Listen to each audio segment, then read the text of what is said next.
Rock and Roll Geek Show 870. Still rocking after all these years. This is the story of my rock and roll butler. This is it, the show that started it all. Often imitated, but never equal. From San Francisco, USA, online since 2004. It's the one and only Rock and Roll Geek Show. With the original rock and roll geek, Michael Butler.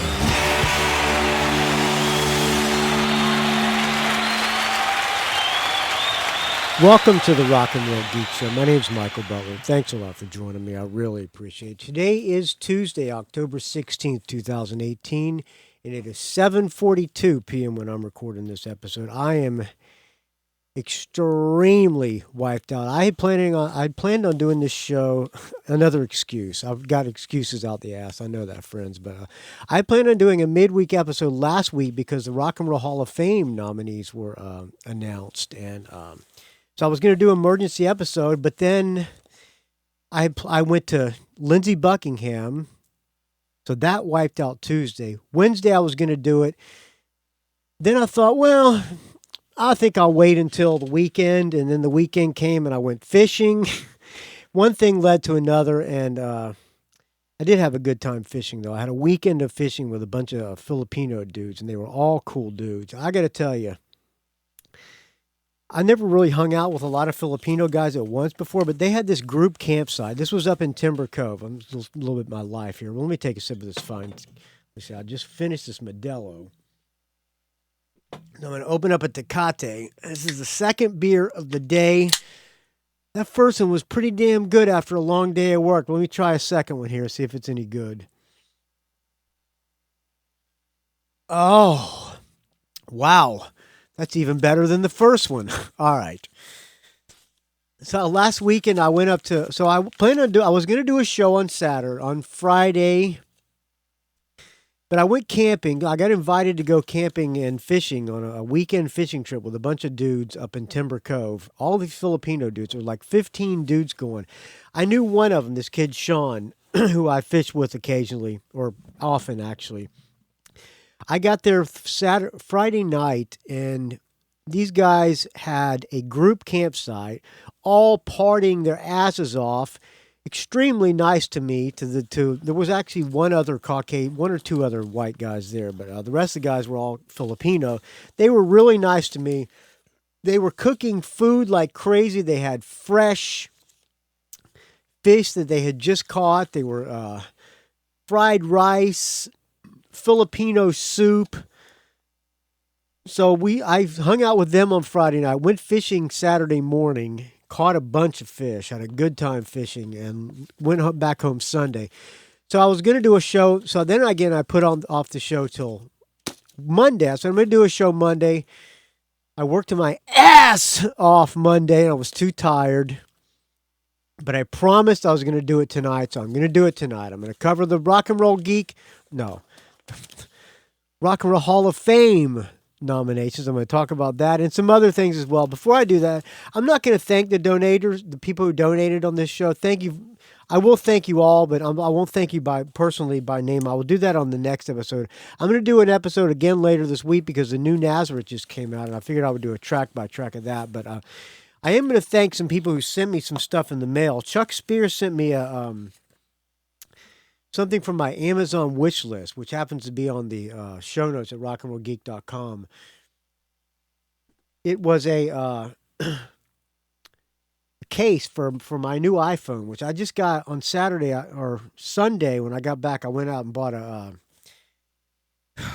wasted my money on this iPhone XS Max, but I did it. I was leasing the phone, and I was eligible for a phone every year because I was leasing it. So I did that. I upgraded to the iPhone XS Max. It's fine. It's a phone. Phone's a phone. You know, it's fine. But thank you, Chuck Spear, for the case. I did need a case for it, and it's a nice case. It's a Segan, S-P-I-G-E-N iPhone case. You drop your phone into this thing, it bounces. So thank you, Chuck Spear. I really appreciate it. And I also got a package. When I came back from fishing, I had a priority mail package from Chris Capel on the rock and roll copywriter. And on it is a note that says, "Do not open until the next opening Butler's mail." So I'm gonna do a little opening Butler's mail. Why don't we play a song first, and then I'll do an open with Butler's mail. How about that? Okay, let's play something brand new. Electric Boys. Electric Boys is Connie Bloom. Connie Bloom played in. Well, he was in the Electric Boys, and he also played with Ginger Wildheart. They put out a masterpiece album called Silver Ginger 5. That album is fucking great. If you don't have that, do yourself a favor and get it, friends. But then he went on to also be in Hanoi Rocks. Well, Electric Boys are back. They're from Sweden, and they have a new album coming out called The Ghost War Diaries. This is the first single off of that. This is called Hangover in Hanover. Oh, that's not. That is that? No, that is not the song. This one here. Oh, fuck. Here you go.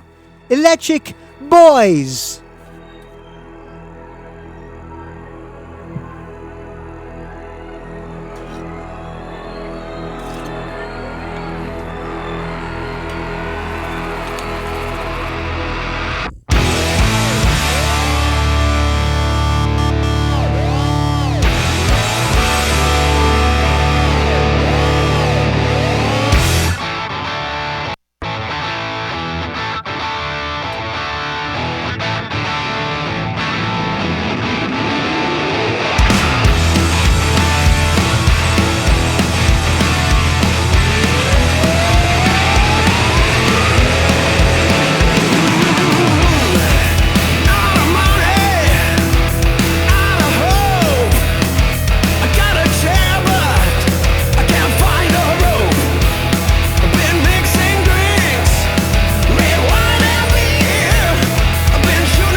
There you go. Electric Boys. Connie Bloom. When I went to play in, when I played Ginger's birthday party, Rock and Roll Geek listeners, friends of the show, took up a fund and sent me to London to play with Ginger for his birthday episode or his birthday show. And Connie Bloom played that show as well. He showed up like a full-on fucking rock star. He had an assistant. He was talking in Swedish. It sounded like he was cussing his assistant out in Swedish, but guy had a total rock star attitude, but he carried himself like a real star. But I like the guy still, even though he was a rock star. But yeah, brand new Electric Boys. That album is coming out. Pardon me, I'm Burma. It's fine, Tecate. Album's coming out in November. All right. Opening Butler's Mail. Thank you, by the way, for everybody who sent the donations. Please keep the donations coming because, seriously, friends, without your donations, this show would die a horrible, putrid, stench-filled death, and I mean that. This show, be it, friends. Show's a value. By the way, it's also a value for value, so you donate whatever you think the show is worth to you, friends. All right. Chris Capel, the rock and roll copywriter. I'm opening his package here. It's a box. In the box looks like a T-shirt. It is a Yeti a long sleeve Yeti shirt, an official Yeti shirt. Thank you so much, Chris Capel, and it's a size medium too, my size. All right, two-sided. Thank you, Chris Capel. I like that. It's a very nice shirt. Also, he sent me Robin Zander CD, Show Me Heaven. What year did that come out? Oh, is that a single? Huh. Came out in, I can't see this thing. I don't know when this thing came out, but it's a Robin Zander EP. Came out. Okay, is this on his original solo album? Yeah, I think so. It's got Show Me Heaven, written by Maria McKee. What's Her Name, with Mike Campbell on guitar. Paul Westerberg also on guitar. And Miss Tomorrow, which is Dave Stewart on guitar, which was on his Countryside Boulevard album as well. 1993 solo album. Wow, I wish I'd have known. I would have played one of those songs. Cheap Trick, single Say Goodbye. Say Goodbye, Yeah Yeah, Voices Live, and Surrender Live. Taken from the Red Ant self-titled. Also, Cheap Trick, Cold Turkey. From Working Class Hero, tribute to John Lennon. Thank you so much, Michael Street. Also, a Zip It Open bottle opener with magnetic rubber back. Thanks, friend. I really appreciate that. The magnetic back with a rubber cover, so it's ready to zip into action from your refrigerator door. And a mouse pad that says keep calm and back up your Mac. Thank you so much, Chris Capel, the rock and roll copywriter. I really appreciate it, friend. Very nice of him. I'm going to be wearing that Yeti shirt the next time I go out of the house. All right. So the rock and roll, thank you again to everybody who donates to the show, as you know, et cetera, et cetera. So the Rock and Roll Hall of Fame nominations were announced on Tuesday. Here we go over them and see who's deserving and who is not. Let me pull it up here. Yada da da da da. This is from rockhall.com, from the horse's mouth itself. Let me take a sip of this fine Tecate. This year's nominees: Def Leppard, Devo, Janet Jackson, John Prine, Kraftwerk, LL Cool J, MC5, Radiohead, Rage Against the Machine, Roxy Music, Rufus featuring Shaka Khan, Stevie Nicks, The Cure, The Zombies, and Todd Rundgren. It says, congratulations to all 15 nominees. Show your support for their entry into the Hall of Fame by voting daily in the fan vote. Blah, blah, blah, blah, blah.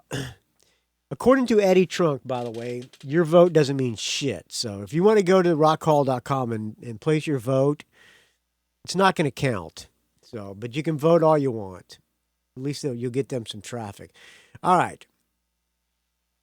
Here's the nominees again, and I'll tell you if I think they deserve to be in. The list, pretty weak list as far as I'm concerned. You notice that Judas Priest was nominated last year, and they're not nominated this year. And according to Eddie Trunk, my hero, I'm getting a little bit tired of his volume show because he tells the same stories over and over and over again, and I think he talks down to his audience like they're idiots, but some of his audience who calls in do sound a little bit like idiots.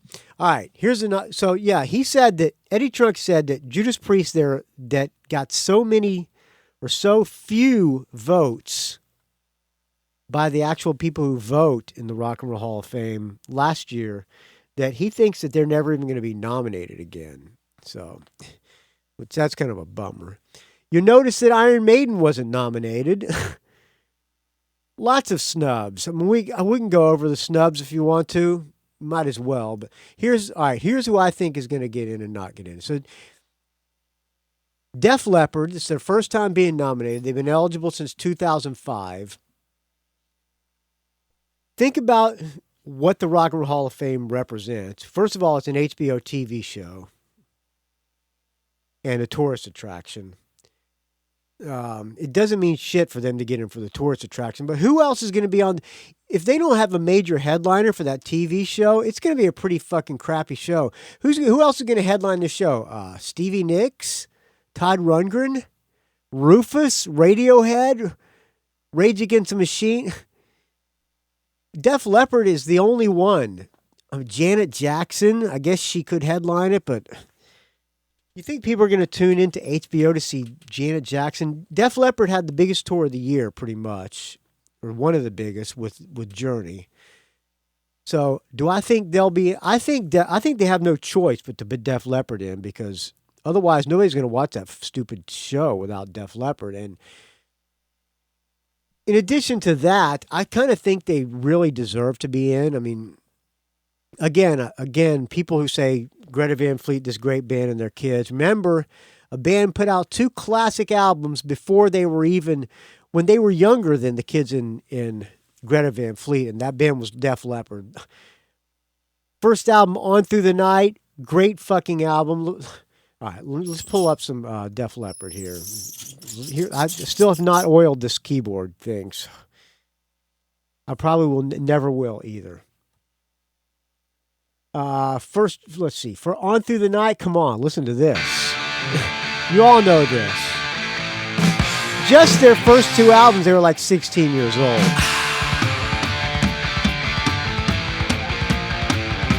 This one, that's the first album, On Through the Night. Great album. Then they followed up with the even better album.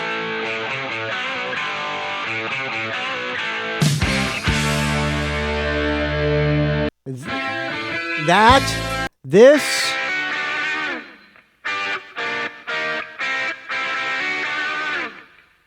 and this one that the Butlers also play.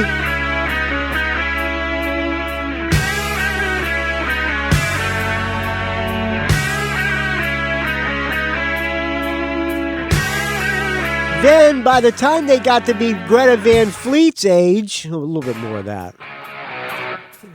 That's a great tune, Lady Strange. And the Butlers do a pretty damn good job of it, if I do say so. So by the time they got to be Greta Van Fleet's age, they came out with Pyromania.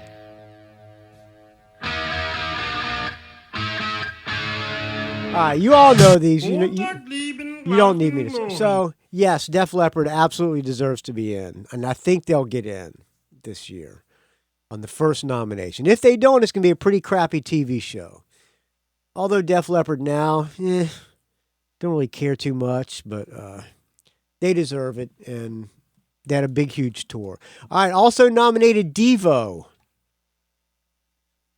How many hit songs did Devo have? Let me see if I don't really think I have any Devo. Do I have Devo on my iTunes? How do you spell Devo? D-E... Oh, fuck. No, I don't have any Devo on my computer, on my iTunes. But let me see if I can pull it up on the Amazon Music here.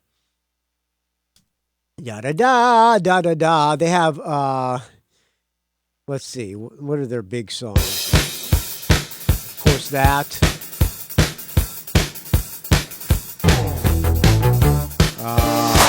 They have this.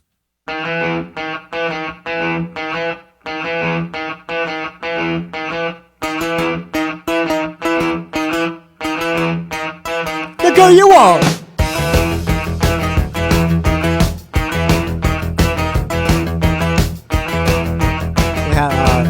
That was a hit.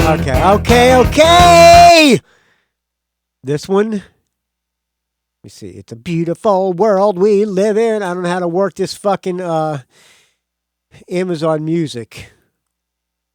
You get the idea. Well, I can't give me no satisfaction working in a coal mine. Yeah. All right. You get the idea. Should they get in?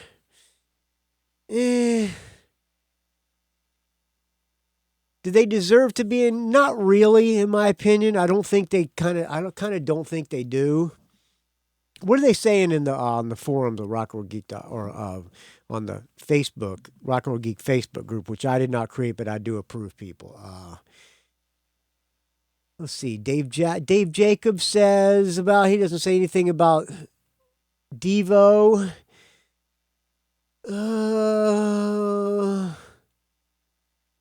Anybody saying Devo are long overdue? Devo were the Velvet Underground of the 70s, is what Christopher L. Herney says. I'm on the fence of whether Devo should be in or not. But I'm going to predict that they won't get in. Of all these, only 5 of these are going to get in or can get in. But I'm going to predict that Devo will get passed over this time. Janet Jackson. Have you got to be fucking kidding me, Janet? Absolutely. By the way, this is her 3rd time being nominated. She was nominated in 2016, 2017, and 2019. Abso-fucking-lutely does not deserve to be in. Whether she's rock or not, which she's not. Even if they do let pop groups in or whatever. She doesn't deserve to be in. How many hit songs? Does she have a bunch of hits? Of course, I don't have any Janet Jackson, but let's see what she has on the Amazon Music. Janet, how do you spell Jackson? Oh, fuck. Janet Jackson. I know her as the girl from Good Times. This one, do I know this one? I don't know that song. This one? Fuck you, Janet Jackson. No, not fuck you, Janet Jackson. Fuck no, she doesn't deserve to be. I have nothing against the woman because I don't know her. I did like when she pulled her boob out on the halftime show in NFL football. Was that Super Bowl halftime show? I think it was. Oh, this beer is good. I think she'll probably get in. It's her 3rd time being nominated. I think she'll get in. So far, I think 2 people will get in. So I might have to whittle that down. So also nominated, John Prine. Eligible in 96. Nominated. This is his 1st time being nominated. John Prine. Is this under the influence thing? I don't even know what John Prine plays. Let's see if I can find some John Prine on the Amazon Music here. John Prine. John Prine.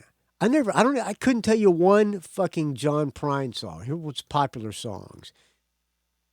In Spite of Ourselves. Little John Prine. I guess this would be under the singer-songwriter.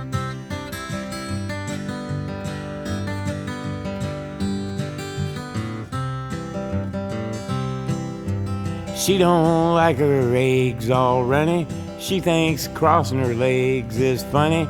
She looks down her nose at money. She gets it on like the Easter bunny. She's my baby, I'm her honey. I'm never gonna let her go.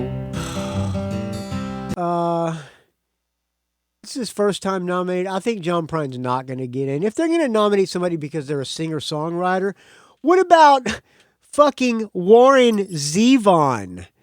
Never been nominated, never even been considered. If you're going to nominate a singer-songwriter, I mean, come on.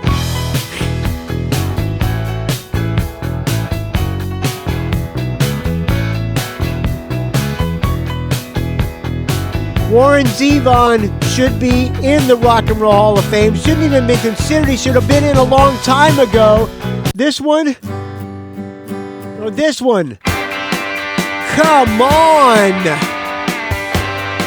Fuck you, Rock and Roll Hall of Fame! On the railroad tracks and wait for the double E. Come on! Railroad don't run no more. Poor, poor, pitiful me. Poor, poor, pitiful me. And of course, this one, as you all know, this one. All right, he's not a nominee. Why am I going on about? Warren Zevon should be in. John Prine should not be in. I don't think he'll be in. Kraftwerk. They've been nominated 5 times: 2003, 2013, 2015, 2017, and 2019. What does Kraftwerk have? Do they even have any hit songs? I guess Kraftwerk would be under the influential. I guess they influence probably every EDM band, electronic band out there. I guess this is their hit, right?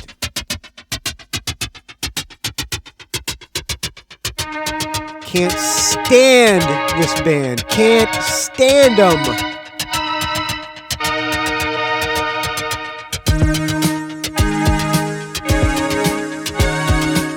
Trans Europe Express. I can't hate. Let me get it to the vocals.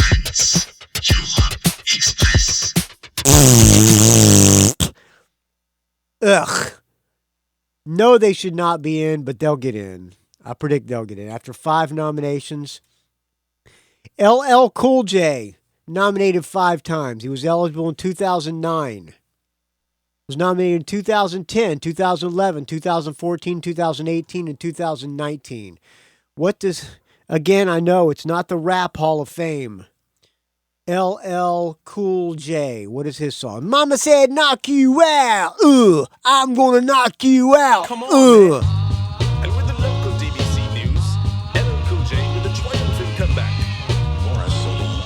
Don't call it a comeback. Don't call it a comeback. I've been here for years. I'm gonna knock you out. Making the tears rain.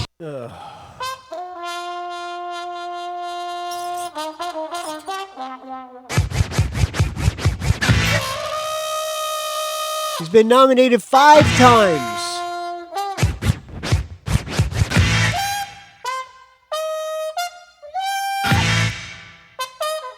Do I think he deserves to be in for this music? Back to Cali. I'm going back to Cali. I don't think so. I'm going back to Cali. All right, enough of this shit. No, I don't think he deserves to be in. But I remember Snoop Dogg, hearing an interview with him and Snoop Dogg that somebody said, I think it was Howard Stern, was talking about Rock and Roll Hall of Fame with Snoop Dogg because Snoop Dogg is eligible, I guess, and Snoop Dogg said he would never go in if LL Cool J is not in. So I predict that LL Cool J will get in this time after 5 times. How many is that are going to get in? 4 so far? That leaves room for 1 more. MC5. Find some MC5. We all know Kick Out the Jams. They would be the critics' darling to get, the rock cred. By the way, the Rock and Roll Hall of Fame is the most elitist bunch of douchebags going. So they think that they're so rock and roll. They will probably. How many times has MC5 been nominated? 4 times. They've been nominated 4 times. This is going to be tough because I've already said 4 people here. I might have to whittle this down. Nominated 4 times. Here's some of their. You all know this one. And right now it's time to kick out the jams, motherfucker! All right, and this.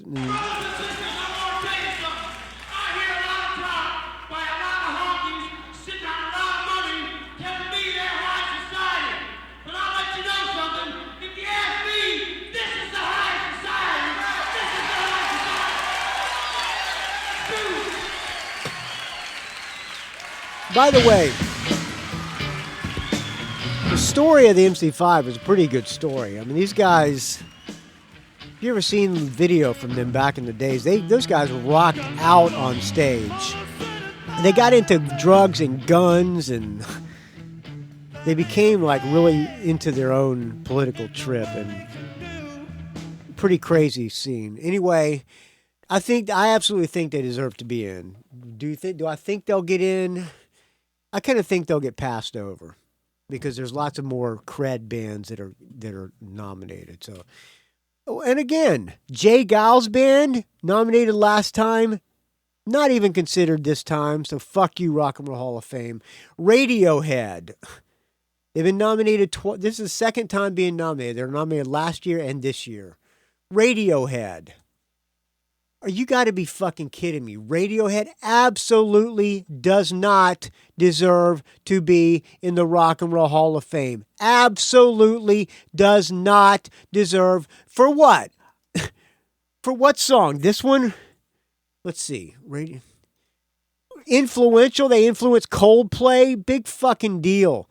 This song. You're going to put him in the Rock and Roll Hall of Fame for this song?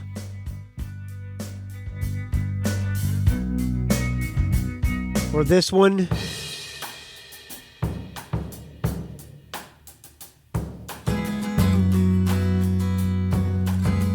Dull, dull, dull.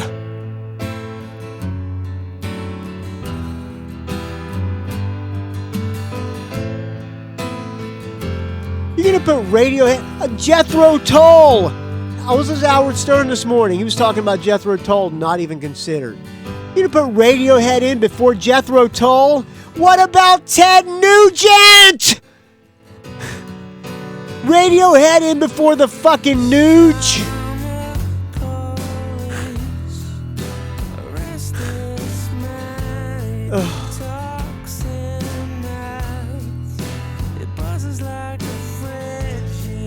James Schwab, my take on it. Radiohead, yes.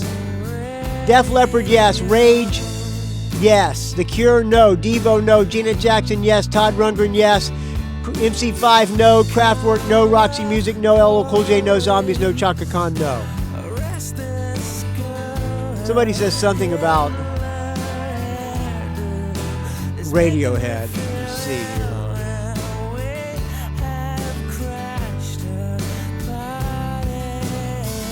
I can't find it.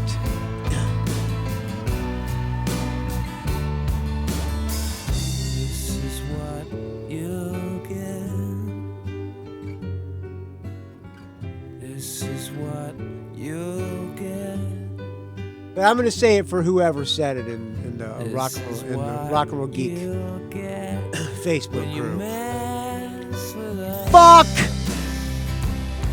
no! But they'll probably get in. So that's 5 right there that'll probably get in. Rage Against the Machine. Oh, God. I fucking hate this band. Oh. I hate this band.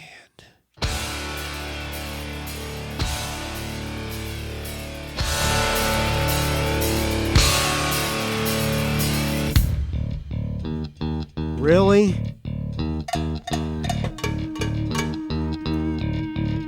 but this would mean they would have to reunite, and it would be historic. And all the hipster douchebags in the Rock and Roll Hall of Fame can say, we got the Rage Against the Machine back together.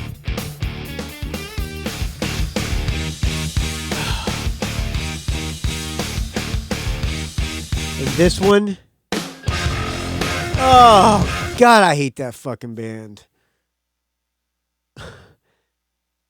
I predict they'll get in. That's 6, though. Pardon me, I'm burping this fine Tecate. That's 6. So somebody's going to have to get X'd out. So I'm Roxy Music. This is their first year being nominated. They were eligible since 97. Roxy Music, Brian Ferry. Let's find some Roxy Music. Do I have any Roxy Music on my iTunes? I don't think I do. Roxy Music. How do you spell Roxy? I do have some Roxy Music, huh? Roxy Music, okay. This one here, I like this song because this is on the Times Square soundtrack. Let me fast forward here.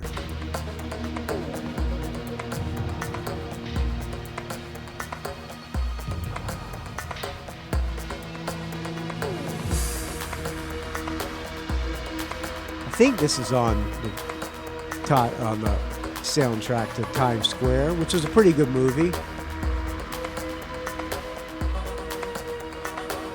Get to it. Oh, wait a minute. This is a dance mix. What am I doing with a dance mix on my computer? Here you go. Here's the same old scene.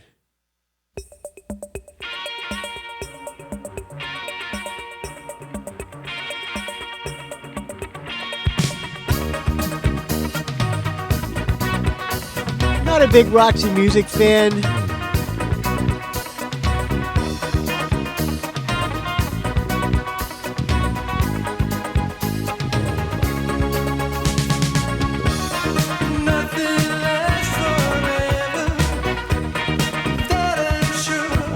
They have this hit, Avalon.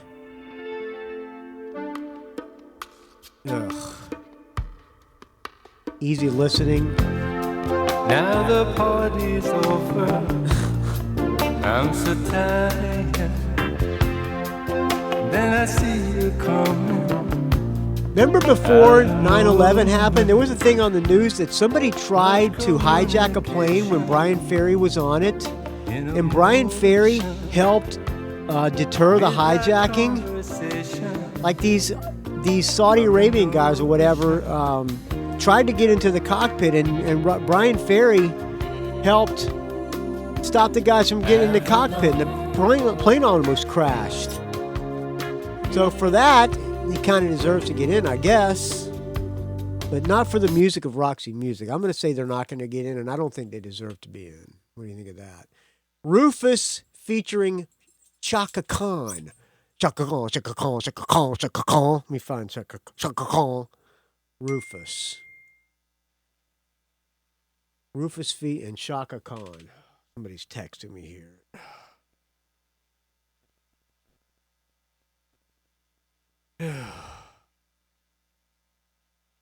Let me pause this. All right, what does Chaka Khan have here? She has been nominated 3 times, 2012, 2018, and 2019. Yeah, Chaka Khan's a good singer.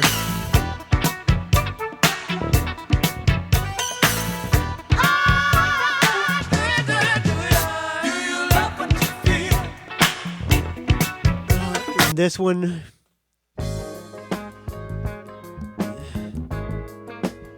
no, she doesn't deserve to be in. Do I think she'll get in? I think she's going to get passed over again. All right, who else? Stevie Nicks. She's already been in with Fleetwood Mac.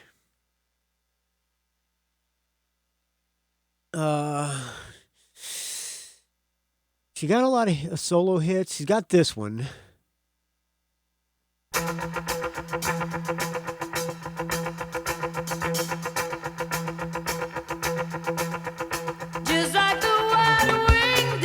got this one.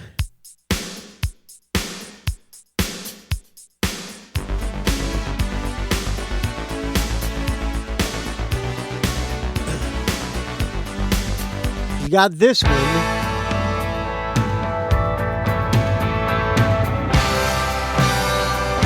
She's got this one. Well, she does have a lot of hits.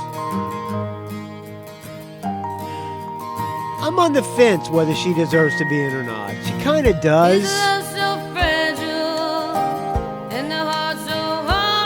The woman influenced a shitload of female singers and girls in general.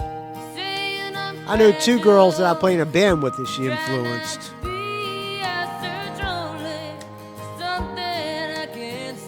She can write tunes. She's got a good voice. She used to be cute.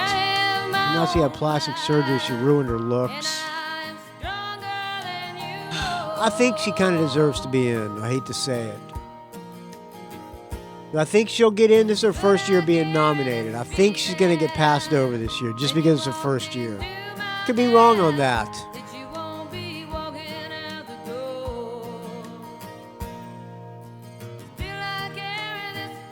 A little bit more, this music's boring me. So I'll keep playing it. Okay. Kill it! All right. The Cure. Eligible in 2004. This is their second time nominated. They were nominated in 2012 and not again until this year. What do they have? We got this one.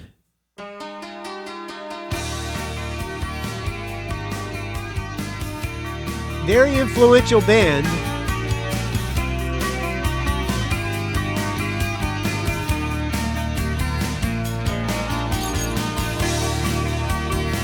Pardon me, I need to open up another Tecate.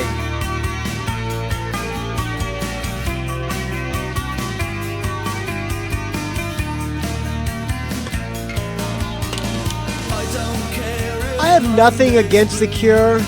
I can't say that I'm a fan. But The Cure should be in before Ted Nugent or the Jay Giles Band or Jethro Tull.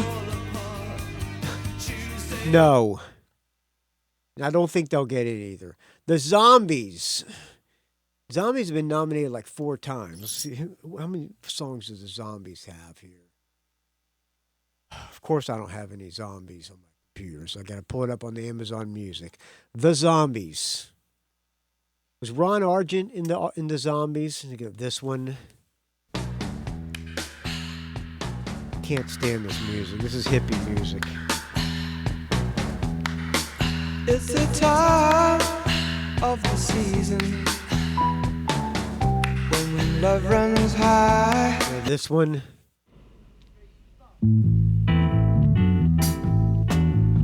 Oh. I don't think they deserve to be in. Well, no one told me about her, the way she lied.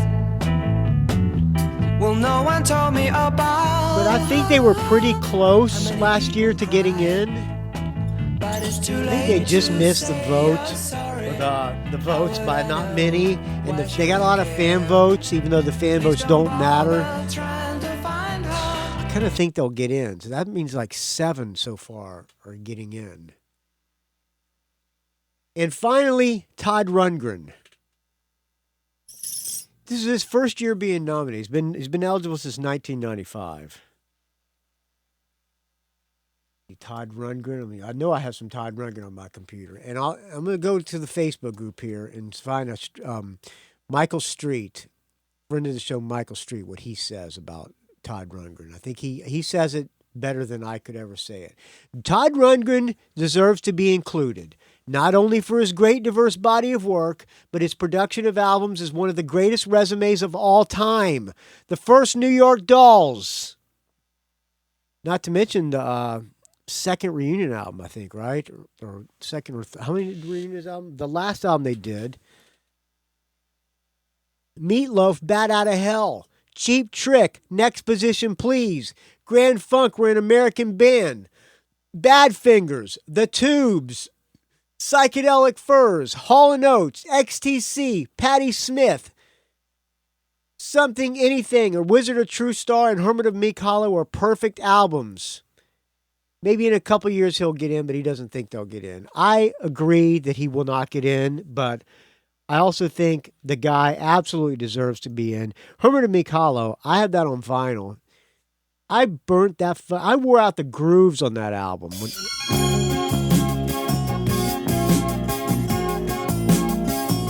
What year did that album come out? It says here. It says on my iTunes it came out in '83. I think it came out in the '70s, didn't it? Let me look here.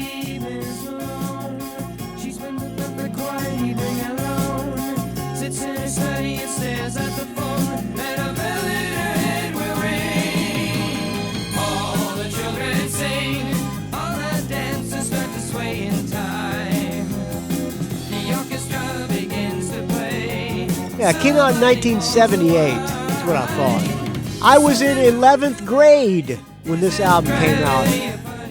Has on the vinyl, it has side 1 is the easy side and side 2 is the difficult side. This one a huge hit. We can't play this game anymore, but can we still be friends? Let's find Kate. Things just can't go on. I absolutely think Todd Rundgren deserves to be in, but he will not get in. This one also on Hermit of Meek Hollow. Great song, Determination.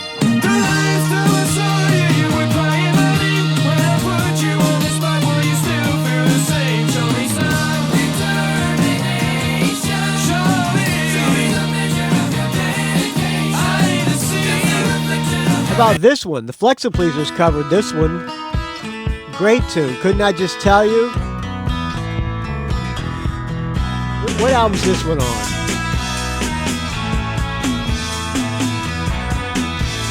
Is this on a Wizard of True Star? No, this is on Something Anything.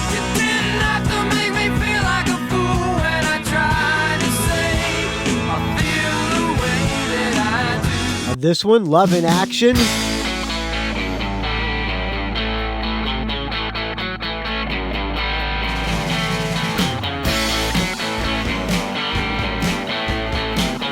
This huge hit.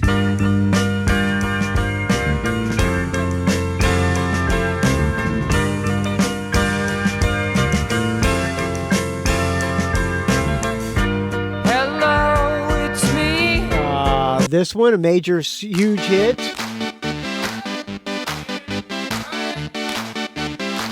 This one, I'm not crazy about this tune. I could do without this one. I Saw the Light. All right, so we got to whittle it down here.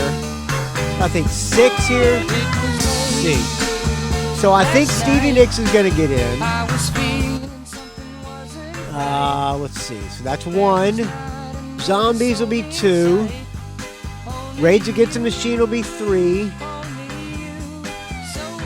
They got to put a hip hop guy in, so there'll be LL Cool J be 4. Yeah. I guess it'll be Def Leppard 5. So it'll be Def Leppard, LL Cool J, Rage Against the Machine. Wait a minute now. Def Leppard, LL Cool J, Rage Against the Machine, Stevie Nicks, and then it'll either be Zombies or Radiohead. I think Radiohead will go in. So there you go. My predictions. Again, Def Leppard, LL Cool J, Rage Against the Machine, Radiohead, and Stevie Nicks. You heard it first here, friends. All right. Kill it! Okay. We got an audience. I hope you enjoyed that little Rock and Roll Hall of Fame nominations. Again, Ted Nugent will never, ever be in the Rock and Roll Hall of Fame. And that is bullshit, because that motherfucker owned 70s hard rock. There was nobody bigger in the 70s than Ted Nugent. It was Ted Nugent and Aerosmith. They were rock and roll. That was it, man. I'm looking for Ted Nugent. Why? I don't have Ted Nugent on my computer. What the hell's going on with my iTunes? You gotta be. Oh, here we go. Ted Nugent. All right. Come on. Come on. Come on. Come on. Come on. Come on. Come on. Come on. Oh, wait. Fucking kidding me?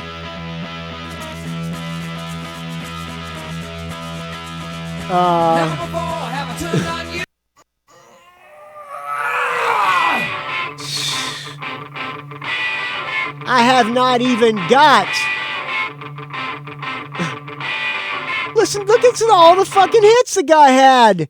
And the guy's the greatest guitar players in the face of the earth.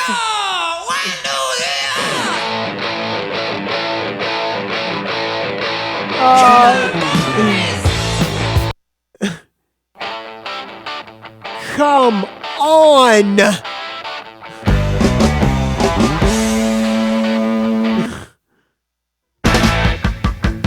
Listen, fuck you. Rock and Roll Hall of Fame, fuck you. Ted Nugent will never be in.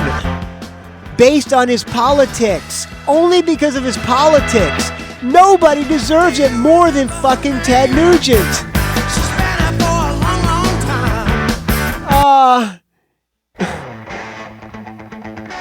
This is a riffmeister, man. And I have not even gotten to one of the greatest songs of all time. Of all time.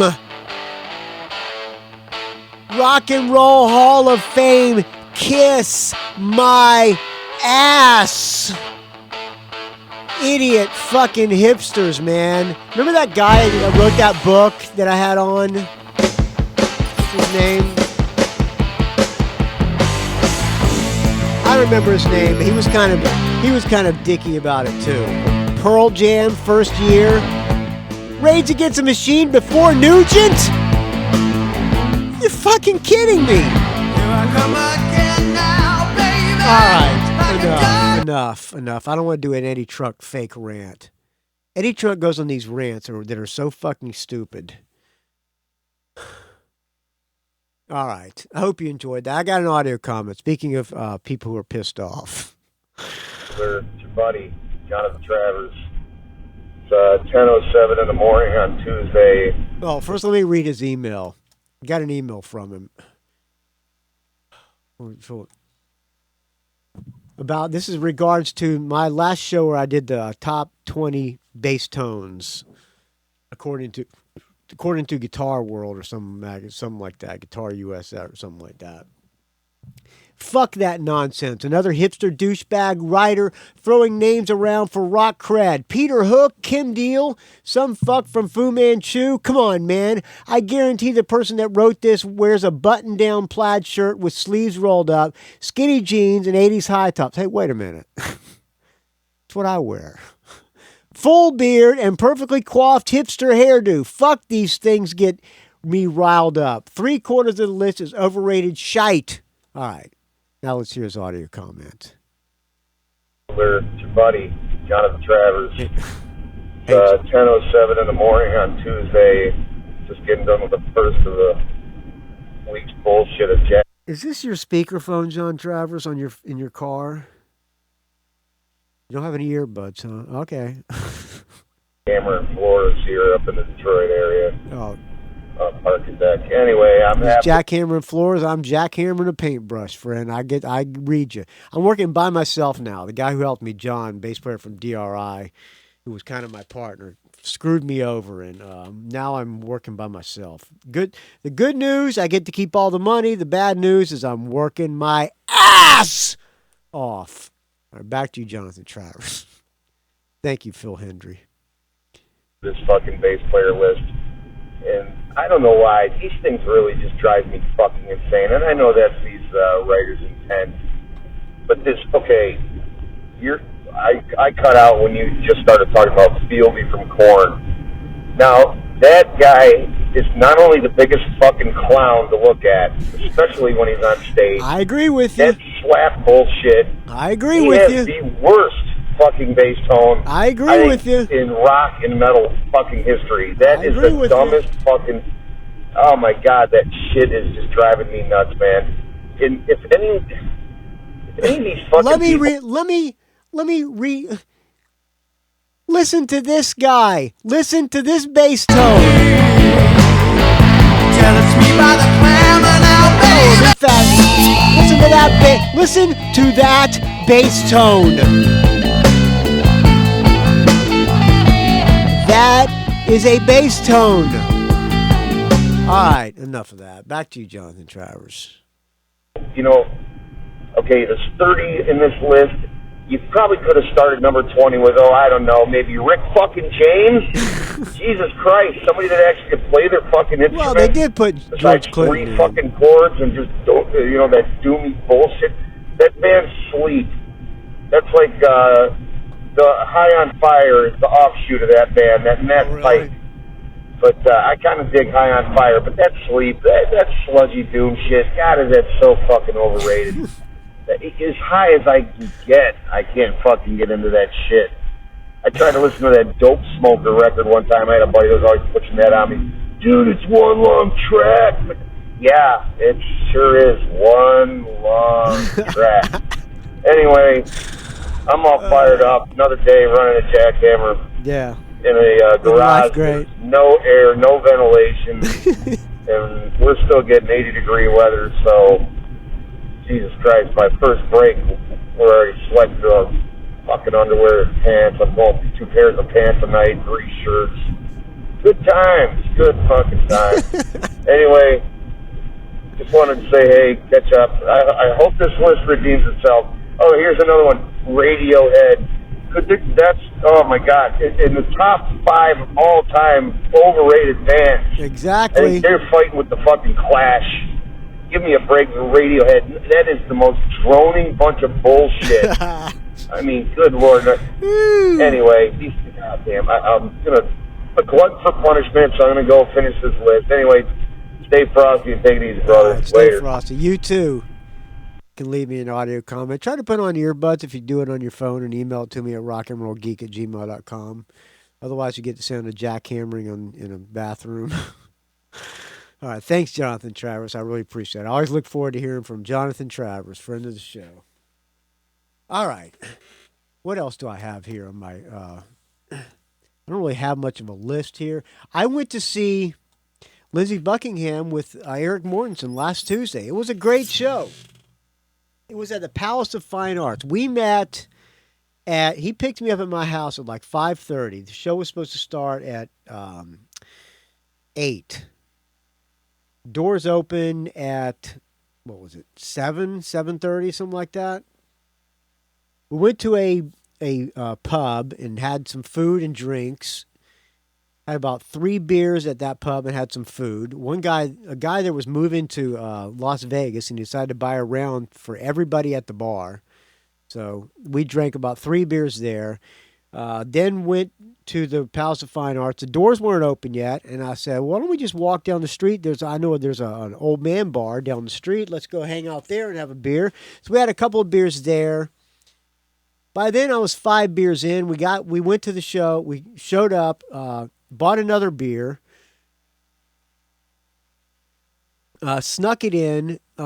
We thought there was going to be no opener, and some acoustic guy was open, and so I gave him 2 songs. I said, I'm going to the lobby and have another beer, Eric Mortensen, if you want to follow me. And he followed me. We had another beer.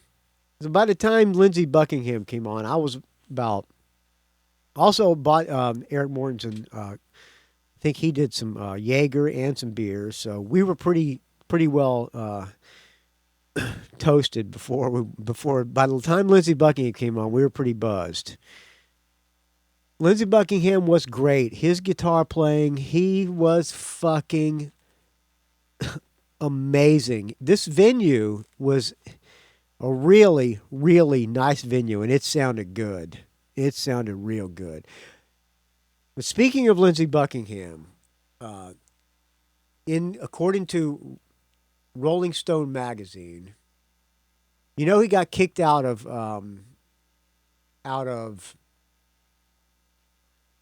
what's that band he was in? Fleetwood Mac. Yes. Well, here's why. Let's see. Where am I here? Let me find it. Lindsey Buckingham. Okay. All right. So he got kicked out. So supposedly a long time ago, you heard he got kicked out of Fleetwood Mac because he didn't want to tour. But then he just did an interview with Rolling Stone magazine. Let's see here. I have Ultimate Classic Rock.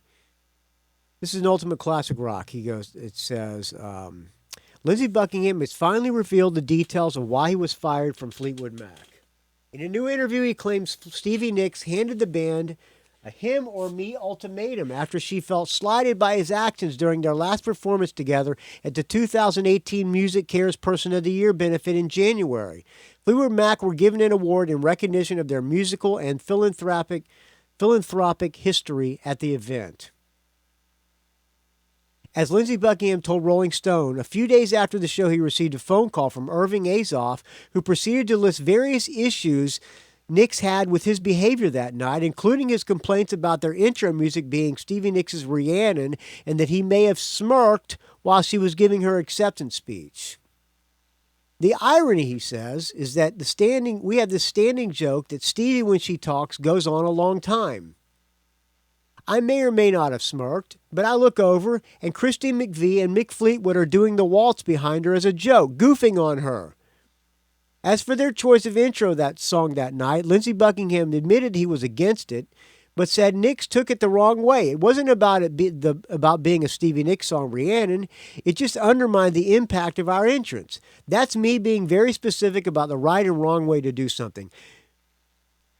Speaking of that, after seeing him live in this really intimate, close-up venue, I get the feeling that Lindsey Buckingham is a little bit of a control freak and a little bit full of himself and probably a little bit of an a-hole. But that being said, the guy is a great guitar player and a major talent songwriter. Take another sip of this fine Tecate. I got on a little bit of a Lindsey Buckingham kick before because I was trying to get into, get primed up for the show. And that guy's even solo, that guy has got some great tunes. And his solo songs are based around extremely simple chords, like either 2 or 3 chords, never really even more than 3 chords. But he puts great melodies over them, and the guy's just a major fucking talented songwriter. But that being said, I kind of get the feeling he's a little bit of a control freak and probably pissed Lindsey Buckingham off, or pissed Stevie Nicks off. So regardless of Buckingham's defenses, he says, I just undermine, that's me being very specific about the right way and wrong way to do something. Regardless of his defenses, Irving Azoff, their manager, gave him a direct message. Stevie said she never wants to be on stage with you again. He took this to mean that she was quitting Fleetwood Mac, so he emailed Mick Fleetwood to discuss the band's future, but didn't hear back. So he called Azoff for clarification. This feels funny, he recalled saying. Is Stevie leaving the band or am I getting kicked out? And Irving Azoff told Lindsey Buckingham that he was getting ousted because Stevie Nicks gave the band an ultimatum. Either you go or she's going to go. While Buckingham admitted he didn't remember Azoff's exact words, he said that was the message. Shortly after the news, and Okay, he says, shortly after the news of Buckingham's departure was made public in April, Mick Fleetwood said Buckingham's unwillingness to tour this year was the reason for his dismissal. The only other public comments made about prior to Rolling Stone's interview were May Funrise, where he said the band had lost respect. Okay, but according to the Rolling Stone interview, he says he only asked him to postpone the tour for like a month or 6 weeks because he had a tour lined up already for his solo band to promote his solo album. And when they said no, he said, okay. Let me see, do I have this? Let's see. Okay, after 43 years in the finish line so clearly in sight, it's hard to escape the conclusion that for 5 of us to splinter apart would be the wrong thing. At the moment, the band's heart and soul. Okay. Last January, Fleetwood Mac made the decision to continue to tour without me. I remain deeply surprised. Anyway, I can't read this fucking thing. So bottom line is, he wanted to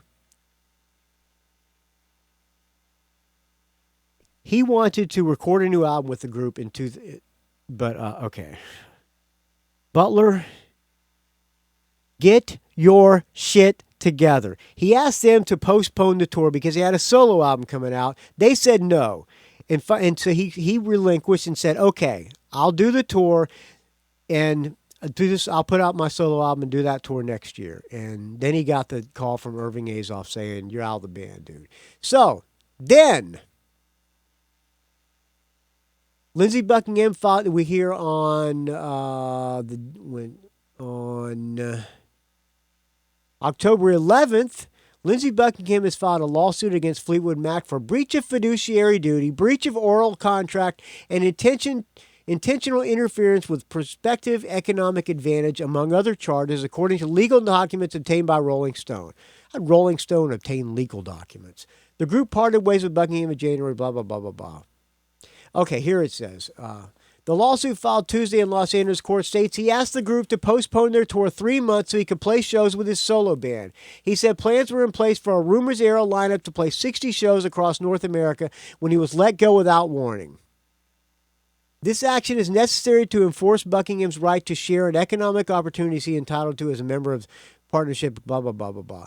Supposedly, they were each going to get $12 to $14 million for 60 concerts. The suit alleges that a deal was made with Live Nation that would earn each member of the group. Could you imagine making this much for 60 shows? Each member of the group estimated $12 to $14 million for 60 concerts. When Buckingham learned the group only wanted to play 3 shows a week, he asked permission to book his own shows during the days off. The band played the Music Cares benefit on the 26th of January, and 2 days later, Buckingham learned they were carrying on without him. Sounds to me like he was trying to work with him, and they said, fuck you. Stevie Nicks got her feelings hurt. So there you go, drama. I strongly suggest, I don't know if you're a Fleetwood Mac fan or not, but there's a classic albums, that classic album series on VH1. Came out on, it was like a DVD set or VHS set that I've seen probably all of them. And there's one on the making of Rumors. That is a great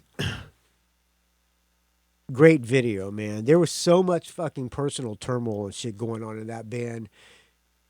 I don't know how they got that Rumors album made, but everybody was banging each other, banging the light man, and crazy, and while doing coke, and it was crazy.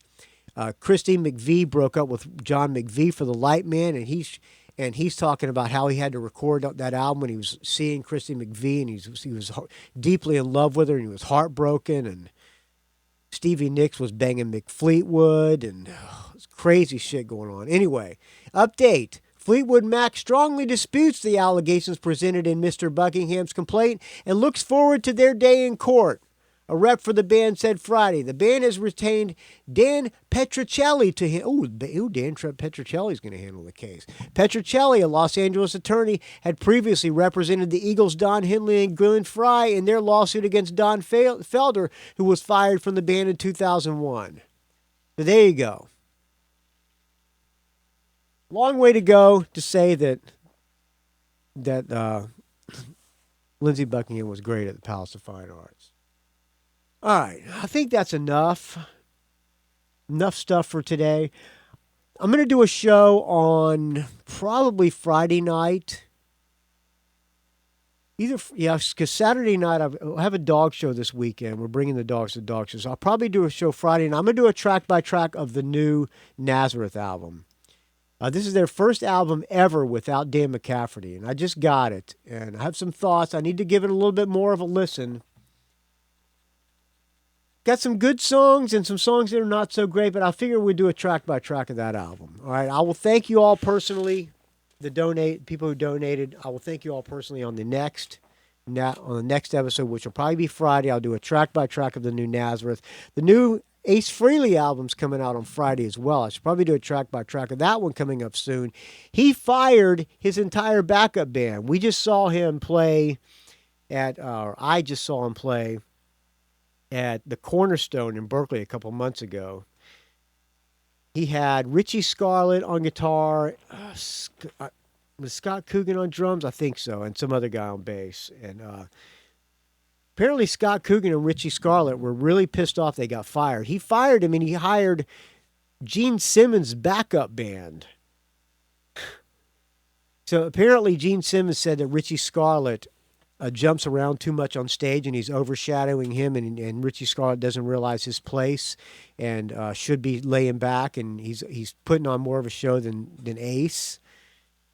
I can relate to that because I'm the guy who jumps around most in the Butlers and probably not Featherwich, but in the Butlers. And maybe I better lay back a little bit more. Maybe I'm going to get fired from the Butlers. So yeah, that's kind of a weird story as well. But apparently Gene gave Ace his blessing to hire his backup band, which is, by the way, a cover band in Nashville called the Rock and Roll Residency, which is kind of like the Butlers of Nashville. Yeah, I wish the Butlers were Ace Frehley's backup band. That would be cool. But we're not. All right, enough of that. Thanks for listening, friends. You know how to reach me, rockandrollgeek.com. Send me an email, rockandrollgeek@gmail.com. If you disagree with me on the Rock and Roll Hall of Fame, send me an email. Butler, you're an asshole. The guys in the Rock and Roll Hall of Fame, the voting committee, are really nice guys. And Ted Nugent sucks because his politics suck and Radiohead rules. Put that in the subject line. And if you agree with me, put in the subject line, Butler, you're the greatest. All right, enough of that. Thanks for listening, friends. Find me on the Facebook, R&R Geek. There's a Rock and Roll Geek Facebook group. I did not start it, but I will approve people, so look for it. And you have to answer, I think, 2 or 3 questions, just so I know you're not a Russian hacker. And also find me on the Twitter, R&R Geek. Find me on the Facebook, R&R Geek. Find me on the Instagram, Rock and Roll Geek. Don't ask.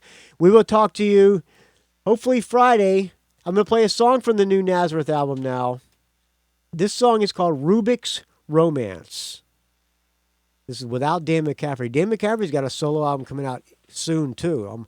I'm looking forward to hearing that. All right, here's Nazareth. The album's called Tattooed on My Brain. The song is called Rubik's Romance. Thanks for listening, friends, and thank you for the donations. Please keep the donations coming. Without your donations, this show would die, etc., etc., etc. Hard, blah, blah, blah, blah, blah. All right, we'll talk to you Friday, friends.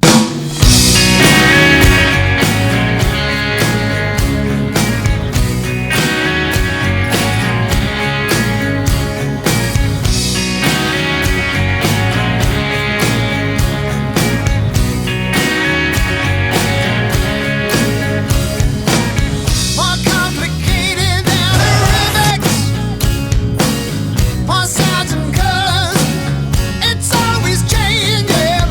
We walked and talked around.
It's a rock and roll geek train wreck.